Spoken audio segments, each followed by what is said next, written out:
In his book, Existentialism,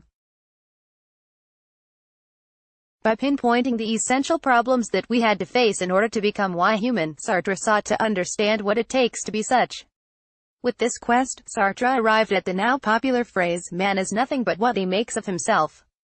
Following a strongly anthropocentric approach, Sartre tells us that we are nothing more than the actions that we take, for our power of rationality allows us to determine these actions. But one may ask, aren't we merely a product of the processes and forces around us? For instance, in watching the television, we know that we'll be drenched in a series of advertisements, seeking to influence the next choice that we make. Whether it is that car loan or buying those smokin' hot chicken wings, such ads hope to shape our decisions. In doing so, one can ask, are we really making the choices for ourselves? Or is the massive forms of conditioning shaping the path where we'll go? For Sartre, the capability of human consciousness transcends all forms of social conditioning. Meaning, while other disciplines such as behaviorism may assert that we are mere products of the processes and forces around us, this notion of self-project by Sartre clearly counters such assumption. Such important note creates a powerful precept to our main topic in this article, spirituality and self-improvement. By seeing ourselves as a project, we can think of it as a puzzle waiting to be formed, like Legos lying on the ground. As we pick them up and stack them together, an image is formed, showing how we can make sense of the sheer amount of randomness around us. In doing so, we are essentially creating our self, as we now have unique features qualifying who we are. With that, how can we improve ourselves then? How does spirituality help us in doing so? To answer these questions, we'll explore 5 simple ways of how self-improvement and spirituality can aid you in your self-project. Knowing your archetype as one of the popular ways in understanding oneself, the 12 Jungian archetypes represent a set of personalities that we will fit in. But how does that happen? Jung, the father of analytic psychology, sought to understand the contents of the unconscious mind. For him, there are 2 essential parts, the personal unconscious and the collective unconscious. Given that both parts represent ideas within our head, Jung unraveled its mysteries in the hopes of seeing how it shaped our conscious decisions. With that, the archetypes, as he names it, are a uniformed set of responses that one makes as they create their active persona. As you're mostly influenced by one of these 12 archetypes, getting to know them means that you'll have an increased sense of awareness.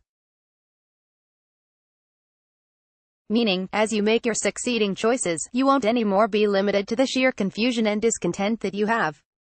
Instead, understanding how these choices are made in your head will give you a good grasp of how to move forward in your life. By being aware of your biases and both positive, negative tendencies, you'll be able to preempt the choices you will make. This makes the whole self-project a lot easier. With that, the 12 archetypes are as follows: the innocent, warrior, orphan, caregiver, seeker, destroyer, lover, creator, ruler, magician, sage, and the fool. Taking a free test on our website will give you a grasp of who you are. The power of unconscious. Similar to the above tip, being aware of the existence of the unconscious is crucial for self-improvement. By having an in-depth understanding of how the unconscious operates, we understand that the choices we make can be conditioned by the type of unconscious state that we currently have. Meaning, as we move forward, we realize that our choices are not only affected by our will. Instead, all the data and information that are being absorbed by our brains on a daily basis can shape the direction we are headed to. For instance, the example above shows how advertisements can influence our unconscious mind, such that we'll be passing through that chicken wing stop the next time we get out of the house. However, being aware of this possibility necessarily improves the choices that we make. Unlike before, we are not anymore as helpless or unaware of these choices given our subtle understanding of it. Knowing how to shape the unconscious mind means that we both get to neglect its negative influences while cultivating its positive counterpart. As such, we'll explore more about this in the next section. Law of attraction and the positivity mindset. As a way to positively shape our mindset, the law of attraction has recently gained much popularity from mainstream media. Popularized by the novel The Secret, this concept of attracting positivity by constantly thinking of it presupposes a kind of trend towards understanding the unconscious. By keeping a correct mindset, we are allowing trees of positivity to bear fruit in our minds. Instead of filling it with worries, doubts, and insecurities, we are creating a condition where good ideas can bloom even when they aren't there yet. For instance, if you want to become at peace with yourself, constantly worrying about how you look or where you're in your life right now are likely to lead you into internal traps. Instead, thinking of how you can build from that and positively attracting it is likely to align your desires with the universe and its power. In this case, if you keep thinking about development, progress, and success, each small step you take are viewed from a positive light, allowing you to capitalize from it. As you move forward, these small steps will eventually become a big one, making you feel that leap as you dash in. Such positivity will empower you, as if the universe is making things possible for you. Maybe it is, but for all we know, it might be. Making use of various kinds of energies. Understanding how self-improvement is partly a spiritual process means that you'll better grasp the aspect of yourself that goes beyond the bounds of common-sense reasoning. By seeing that we are not mere atoms but also metaphysical beings, you gain the ability of making sense of the intangibles in life. With that, we can actually make use of energies that surround us. Divided basically into two parts, both cosmic and earthly energies contribute to our existence.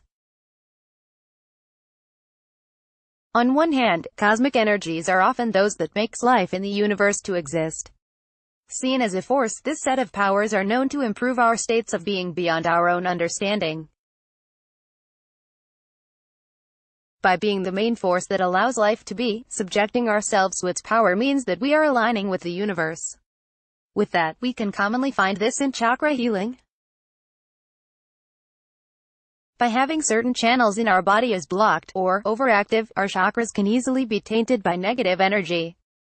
As these channels are not performing on a regulated rate, the energy of the cosmos is unable to enter us. On the other hand, earthly energies are derived from the forces of nature. Although they still share the power of the cosmos, their sheer force is something to reckon with, pointing out a totally different substratum. Given this, we can usually harness the powers of the earth through healing crystals. As constantly discussed in this blog, these gemstones have stored the years of vibration within them, allowing them to become vessels of various frequencies. With that, each gemstone can help us solve a set of life problems, allowing us to move forward. Inner peace, perhaps the most difficult form of spirituality to practice in this set, inner peace is known to be the ultimate form of human happiness.